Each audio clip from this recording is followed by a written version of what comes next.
आपण अर्धा कप बेसन घेतलेलं आहे तर ते चाळून घेतो म्हणजे त्याचं लम्स होणार नाही.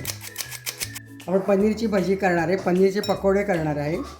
तर याच्यात त्याचं आपण हे अर्धा कप पीठ चाळून घेतलेलं आहे. थोडा ओवा घालतो आहे, अर्धा चमचा तिखट, थोडीशी हळद, धण्याची पावडर, जिऱ्याची पावडर, थोडासा हिंग घालतो आहे, एक अर्धा चमचा आपण मीठ घालतो आहे. हे सगळं मिक्स करतो आहे. त्याच्यात आता लागेल तसं आपण पाणी घालून पीठ भिजवणार.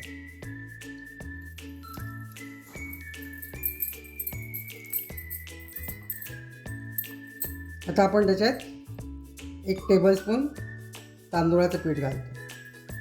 तसंही भज्याचं पीठ आपलं कालवून झालेलं आहे. असं पेटून घेतलं की ते एरिएशन होतं आणि ते हलके होतात भजी.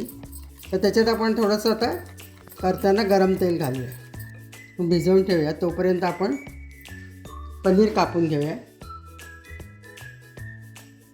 असं आपण पनीर स्लिट करून घेतो आहे. तर त्याच्यात आपण चटणीवरून तळणार आहे म्हणून आपण हे स्लिट करून घेतले. हे मी कोथिंबीरची चटणी केलेली आहे.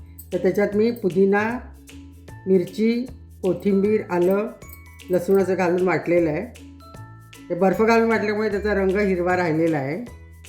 आपण हे प्रत्येक पनीरमध्ये थोडीशी चटणी स्टफ करून ठेवूया. आपण तेल तापवायला ठेवलेलं आहे भजी तळण्याकरता. तर ते तापलं की नाही आपण थोडंसं पीठ घालून बघूया. तेल तापलेलं आहे. ते थोडंसं आपण गरम तेल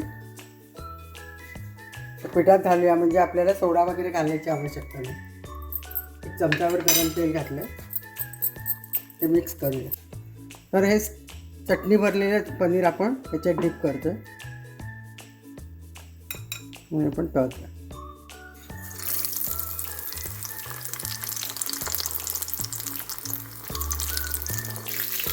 जाड लेअर हवा असेल त्याला तर ते पीठ घट्ट कालवायचं.